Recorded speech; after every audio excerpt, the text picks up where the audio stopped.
Alright guys, good morning. This is Miss Moto Musica and welcome back sa ating channel. No? So yan guys, today meron tayong i-review na electronic drum kit which is the Minsin CPD 1000. No? So sa iba ito, tawag nila ito is Lecato 1000, Lecato na CPD 1000. So same lang naman pero na-rebrand lang siya. No? We have the Minsin Bandseed, we have the Lecato. No? Pero yung box na to talaga walang pangalan, no? So depende na lang talaga yan sa seller. So yan guys, i-review natin itong electronic drum kit na nabili natin. Bilhin natin ito dahil you wanted to start our gigging, no? Tumuto sa mga bars, sa mga events, and makajam natin yung mga kapwa natin musikero with an affordable electronic drum kit na magandang tunog, matibay, and swak sa bulsa. Let's check it out guys. So heto na siya guys, no? Dumating rin siya after about 5 days na in-order natin siya sa Lazada. Itong Minsin na electronic kit which is around 7,790, no? Including na yung kanyang snare stand at saka may kasama na siyang bag, drumstick, and of course, yung kanyang manual. Meron na rin guys, no? So, yan. May manual siya guys na pwede nyo ma-check. Very important. So, yung pedal niya guys, no? Size 11 yung size 12 yung pa natin. May kalakihan pala yung pedal niya, no? Although, hindi naman yung sinasabing super durable. Pero, okay na rin siya. Mas maganda siya kesa sa, kesa sa yung pedal ng mga DD75 tsaka 65 no, na Yamaha. So, yan guys. Check natin yung tunog. This one is, may kasama na siyang 10 presets na load ng tunog. No? Ilalagay natin sa 1. Ano? Ito. No, so, kung nagtatanong kayo kung may touch velocity response ba siya, so, ito na siya guys, no? So, meron siya, no? Maganda yung kanyang touch response. No?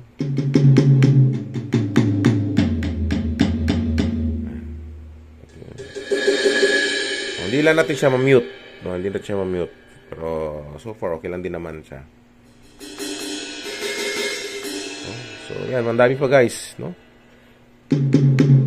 So, kailan talaga yung kailan lang yung mag-check ng tunog nito, no? Meron pa siyang drum. Ito, pang ano ba ito?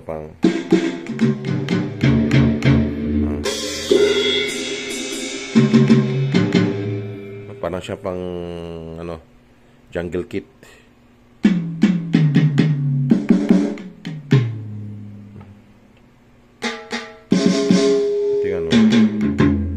Yan yung pang Latin. Ito naman yung mga pang danceable, no? Pang hip hop.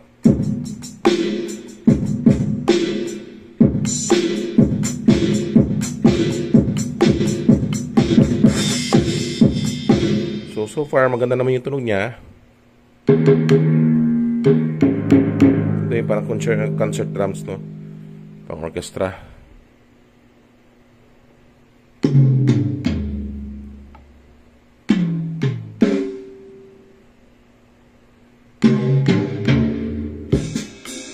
Ito yung pang jazz.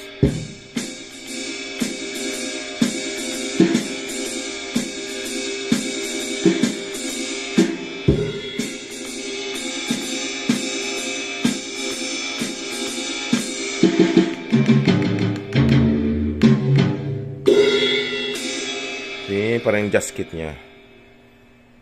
Alright guys. And may kasama siya guys, no? User presets, no? 5. Ito yung mga niya, ito yung mga loaded presets niya, no? 1 to 10. No?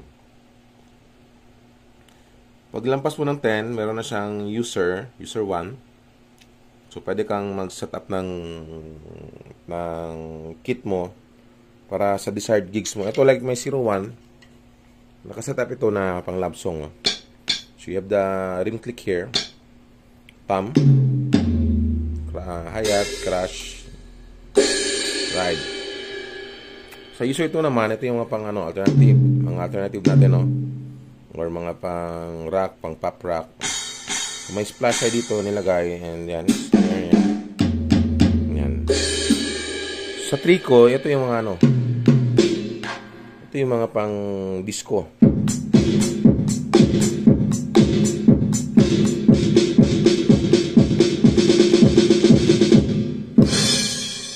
So, saan yung pang mga EDM, no? Pang disco music, danceable.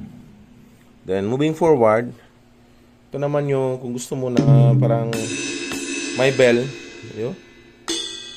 No? Para yung ride mo, may bell, tsaka yung parang ride lang, body ng ride. So, dito ko nilagay yung ride, dito ko nilagay yung bell, no? Yung parang go anytime na, no? Go anytime na preset. Yan, sa user 4 ko nilagay, no? So, kayo nang bahala, guys, kung saan nyo gustong ilagay. Pwede pa itong 5, hindi ko pa nalagyan hindi ko pa naset up yung preset sa 5, no? Meron pa siyang 5, until 5, no? So, balik na naman ng 1.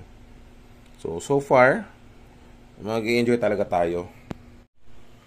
So yan guys, no, yan yung minsi natin na electronic drum kit na nabili natin sa Lazada. Ayan yun, kasama niya may drumstick, may bag, may manual, no? And of course, yung sa package na nabili ko sa 7,690, may kasama na siyang may kasama na siyang snare stand, no? So para doon natin ilalagay itong tabletop na electronic drum kit, no? So far, user-friendly, madaling gamitin, magandang tunog, matibay yung quality ng kanyang ng kanyang mga parts. Feel ko hindi to basta-basta bibigay, no. Malalaman na natin yan sa future use, long-term review natin itong ating electronic kit. Pero so far, mukha talaga siyang matibay, guys, no. So downside lang siguro pag mag-gig kayo, events, dalhin niyo ito. Although portable siya, may bag naman. So, kailangan nyo talaga siya laanan ng oras para ma-set up ng maayos. Pero compared to setting it up with a acoustic kit, mas madali itong matapos. No? Mas madali lang talaga matapos yung mga DD65, 75. But then again, no? Portable na ito para talagang electric kit, no? Dahil mayroon siya parang itong mga boom, no? Para siya may mga antena, doon nilalagay yung hi-hat and ride and crash. So may kalitan lang yung mga niya para sa mga cymbals. So kailangan mo talagang i-position ng maayos yung triggers nito para matamaan mo siya ng wasto, ng sapat, no? So and guys, highly recommendable itong electronic drum kit na nabili natin from Lazada. Itong Minsin, no? Sa iba ito, this is Bansid, this is Licato.